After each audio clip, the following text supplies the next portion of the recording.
ہاں میرا مشورہ یہ ہے کہ 40 قبیلے ہیں، ہر قبیلے سے ایک بہادر جو ہے وہ آدمی کو لیا جائے، نوجوان کو، اور وہ ہر ایک جو ہے تلوار لے کر نبی پاک صلی اللہ علیہ وسلم کو شہید کر دیں۔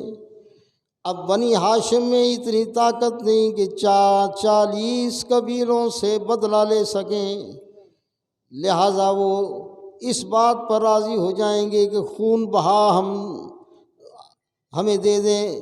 جب خون بہا جو ہے وہ ہم 100 اونٹ جو ہے ان کو دے دیں گے۔ شیطان نے کہا یہ تو بڑا زبردست مشورہ ہے کہ مقدس کلام سے میں نے جو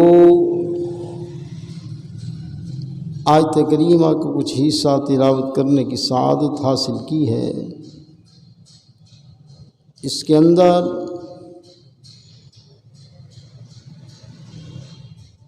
اللہ تعالیٰ نے نبی پاک صلی اللہ علیہ وآلہ وسلم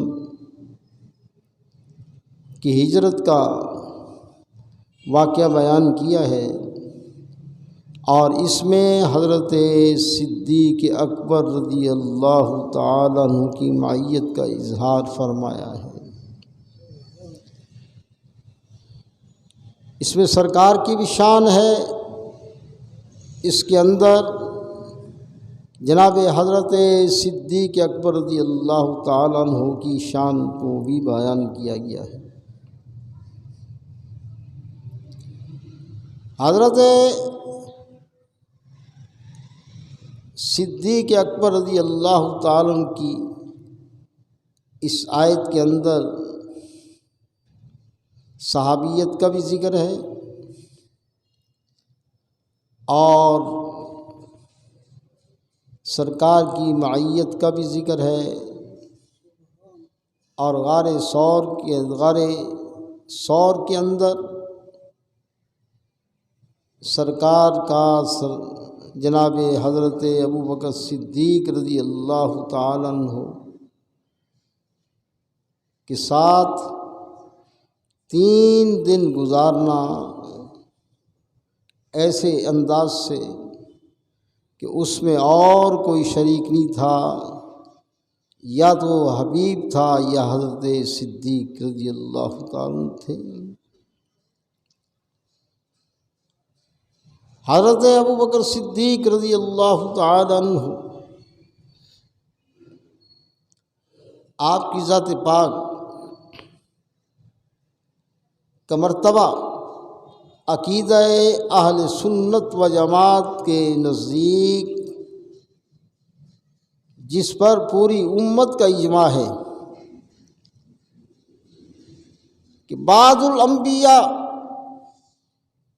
فضیلت جو ہے وہ حضرت سیدنا ابوبکر صدیق رضی اللہ تعالی عنہ کو حاصل ہے۔ امت میں سب سے زیادہ افضل شخصیت وہ حضرت سیدنا صدیق اکبر رضی اللہ تعالی عنہ کی ذات پاک ہے۔ آپ اندازہ لگائیں، جب اسلام پھیلنے لگا اور اسلام اس قدر اس کی بہاریں کھلنے لگیں، کفار نے اسلام کی بڑھتی ہوئی طاقت کو روکنے کے لیے دارالندوہ کے اندر میٹنگ کی۔ دارالندوہ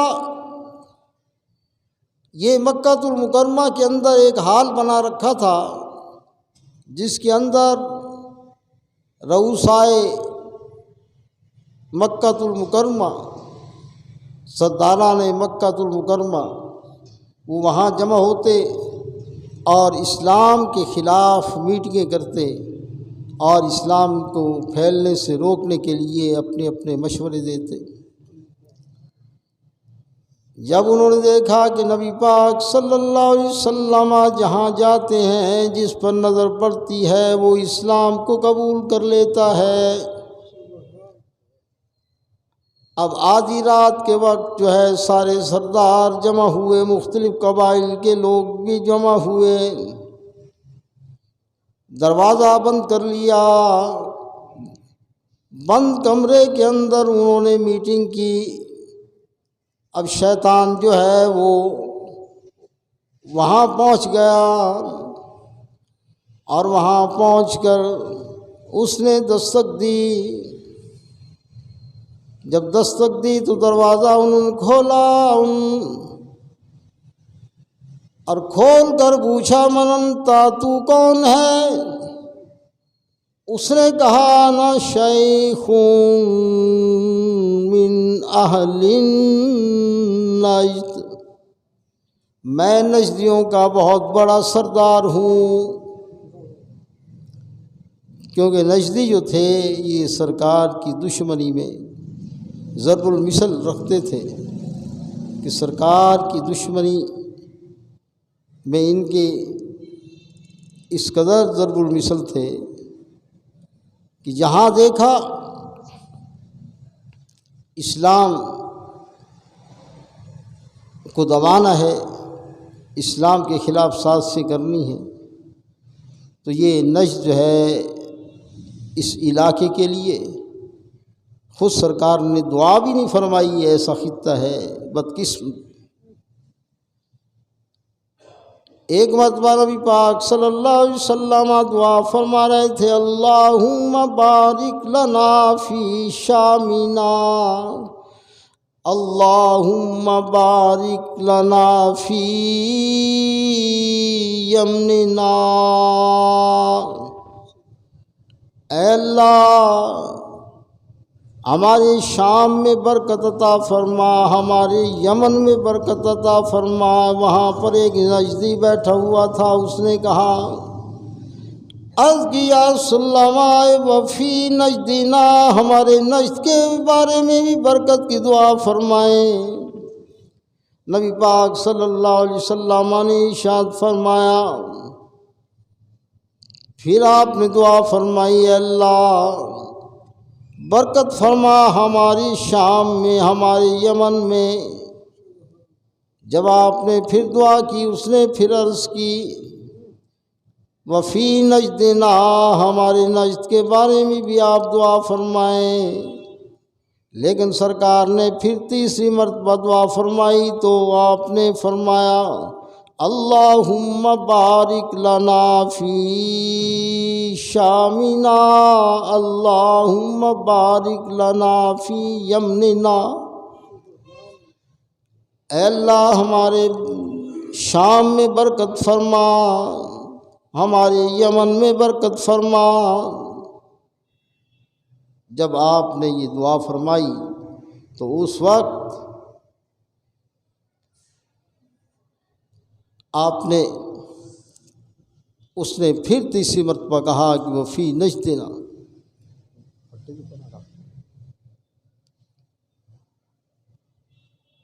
ہماری نجد کے بارے میں بھی دعا کرو۔ جب آپ نے جو ہے یہ ارشاد فرمایا کہ ہماری نجد میں بھی دعا کرو، ہماری نجد کے بارے میں دعا کرو، تو آپ نے فرمایا ہناکل الزلال والفتن، یہ علاقہ وہ ہے جہاں پر زلزلے آئیں گے اور فتنے اٹھیں گے، اور فرمایا یطلع قرن الشیطان، اور یہاں سے شیطانی گروہ ظاہر ہوگا، شیطانی گروہ جو ہے وہ یہاں سے نکلے گا۔ چنانچہ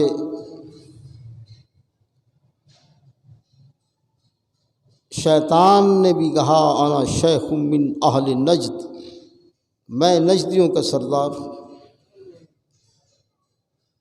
انہوں نے پوچھا کافروں نے آدھی رات کے وقت جو ہے تمہارا یہاں کیا کام؟ اس نے کہا کہ جس مشوروں کے لیے تم یہاں اکٹھے ہوئے ہو میں بھی اس مشورے میں شامل ہونے کے لیے آیا۔ وہ بڑے خوش ہوئے، بھئی یہ بھی سرکار کا دشمن ہے۔ اب وہ دیکھا بھی بڑی سفید لمبی لمبی داڑھی ہے، بوڑھا آدمی ہے، لاٹھی ٹیکتا ٹیکتا وہ اندر گیا۔ ابو جہل نے اپنی صدارت کی کرسی کو چھوڑ کر اس کو بٹھا دیا اور خود جو ہے ساتھ کرسی پر بیٹھ گیا۔ شیطان نے کہا جو تم مشورہ کر رہے تھے بتاؤ کیا مشورہ ہے؟ ہر ایک جو ہے جتنے بھی آدمی موجود ہیں یہ سارے ہر ایک مشورہ کریں۔ ایک آدمی کھڑا ہوا، اس نے کہا میرا مشورہ یہ ہے کہ نبی پاک صلی اللہ علیہ وسلم کو یہاں سے جلا وطن کر دیا جائے۔ شیطان نے کہا تیرا مشورہ غلط ہے۔ جب شیطان نے کہا کہ تیرا مشورہ غلط ہے، اس نے کہا جناب میرے مشورے میں کیا خرابی ہے؟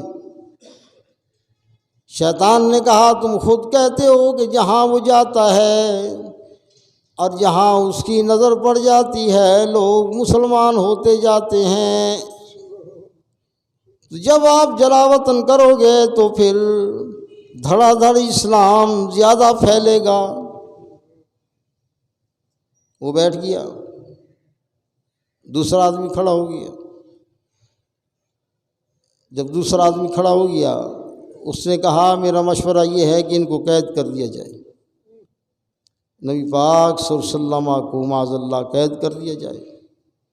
شیطان نے کہا تیرا مشورہ بھی غلط ہے اس وجہ سے کہ تم یہ کہتے ہو کہ کئی کئی دن تک جو ہے جہاں سے گزر جائیں خوشبوئیں وہاں پر موجود رہتی ہیں، تو یہ جب قید کرو گے ان کے ماننے والوں کو پتہ چل جائے گا کہ سرکار یہاں پر موجود ہیں، وہ قید سے آزاد کروا لیں گے۔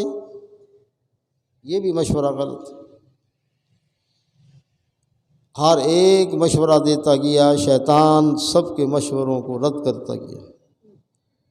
آخر ابو جہل اٹھا۔ ابو جہل نے کہا میرا مشورہ یہ ہے کہ 40 قبیلے ہیں، ہر قبیلے سے ایک بہادر جو ہے وہ آدمی کو لیا جائے، نوجوان کو، اور وہ ہر ایک جو ہے تلوار لے کر نبی پاک صلی اللہ علیہ وسلم کو شہید کر دیں۔ اب بنی ہاشم میں اتنی طاقت نہیں کہ 40 قبیلوں سے بدلہ لے سکیں، لہٰذا وہ اس بات پر راضی ہو جائیں گے کہ خون بہا ہمیں دے دیں، جب خون بہا جو ہے وہ ہم 100 اونٹ جو ہے ان کو دے دیں گے۔ شیطان نے کہا یہ تو بڑا زبردست مشورہ ہے، یہ تو میری کھوپڑی میں بھی نہیں آیا تھا۔ ابو جہل کی تعریف کی۔ چنانچہ 40 نوجوان ہر قبیلے سے ایک نوجوان لیا گیا اور سرکار کی گھر کا محاصرہ کر لیا۔ حالانکہ اللہ تعالیٰ ان کے مشوروں سے پہلے سرکار کو ہجرت کا حکم دے سکتا تھا۔ حضرت جبریل علیہ السلام نے عرض کی کہ یا رسول صلی اللہ علیہ وسلم اس مکان کو میں پوشیدہ کر دیتا ہوں۔ آپ نے فرمایا اس بات کی مجھے حاجت نہیں، اللہ تعالیٰ نے اپنے کمال قدرت سے نبی پاک صلی اللہ علیہ وآلہ وسلم کا کافروں کو نظر نہ آنا یہ اپنی قدرت کا اظہار فرمایا کہ نبی پاک صلی اللہ علیہ وسلم آپ نے حضرت علی المرتضیٰ کو بلایا۔ اب حضرت علی المرتضیٰ رضی اللہ تعالیٰ عنہ کا آنا جو ہے اپنے گھر سے، یہ بھی آپ کا آنا نظر نہ آیا، اور حضرت علی المرتضیٰ رضی اللہ تعالیٰ عنہ سرکار کے بستر پر جو ہے وہ سو گئے، کہا چادر کر لو سو جاؤ، اور حضرت صدیق اکبر رضی اللہ تعالیٰ عنہ جب سرکار گھر سے نکلے تو آپ نے مٹھی خاک کی لی، مٹی کی لی، اور وہ 40 نوجوانوں کے سروں پر آپ نے ڈال دی، ڈال کر ان کے درمیان سے سرکار جو ہے وہ نکل گئے، سورہ یاسین کو پڑھتے ہوئے آپ جو ہے وہاں سے گزر گئے، اور حضرت صدیق اکبر رضی اللہ تعالیٰ عنہ کے گھر جو ہے وہ پہنچ گئے۔ جب سے سرکار نے فرمایا تھا کہ اے صدیق اکبر رضی اللہ تعالیٰ عنہ، ہم نے ہجرت کرنی ہے، جس دن سے بتایا تھا حضرت صدیق اکبر رضی اللہ تعالیٰ عنہ اس دن سے ساری رات نہیں سوتے تھے کہ کسی وقت سرکار تشریف لائیں اور آپ کو جگانے کی زحمت نہ کرنی پڑے، صدیق جو ہے خدمت کے لیے فوراً حاضر ہے۔ حضرت صدیق اکبر رضی اللہ تعالیٰ عنہ کا دروازہ سرکار نے کھٹکھٹایا ہی تھا، حضرت صدیق اکبر رضی اللہ تعالیٰ عنہ فوراً حاضر تھے۔ سرکار ان کو لے کر سفر پر روانہ ہو گئے، اور ادھر جو ہے شیطان بھاگ کر آیا، کہنے لگا نبی پاک صلی اللہ علیہ وآلہ وسلم وہ تو تم میں نکل گئے ہیں، ان کا کہ یہ کس طرح ہو سکتا ہے؟ وہ اندر گئے، اندر جا کر انہوں نے دیکھا تو حضرت علی المرتضیٰ رضی اللہ تعالیٰ عنہ لیٹے ہوئے تھے، ان جگایا، سرکار کہاں ہیں؟ ان کہا کہ مجھے کیا پتہ کہاں ہیں۔ شیطان کہنے لگا وہ صرف نکلے ہی نہیں، تمہارے سروں پر جو ہے مٹی بھی ڈال کر گئے ہیں۔ انہوں نے جس وقت اپنے سروں کو دیکھا تو سروں پر مٹی پڑی ہوئی تھی، پریشان ہو گئے اور سرکار کی تلاش میں نکل کھڑے ہوئے۔ ادھر حضرت صدیق اکبر رضی اللہ تعالیٰ عنہ غار ثور کے اندر جو ہے آپ تشریف لائے، حضرت جبریل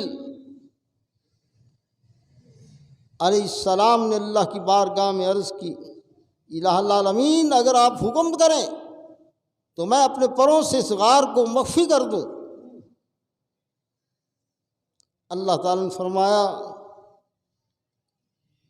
تو طاقتور ہے، تو یہ طاقت دی ہے میں نے، 700 پروں کا تو مالک ہے،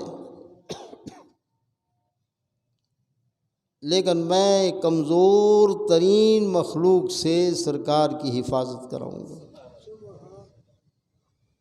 مکڑی کو حکم دیا کہ تو جالا بن دے۔ اب جالا جو ہے کمزور ترین جو ہے وہ چیز ہے، اور مکڑی بھی کمزور ترین جانور ہے، کیڑا ہے۔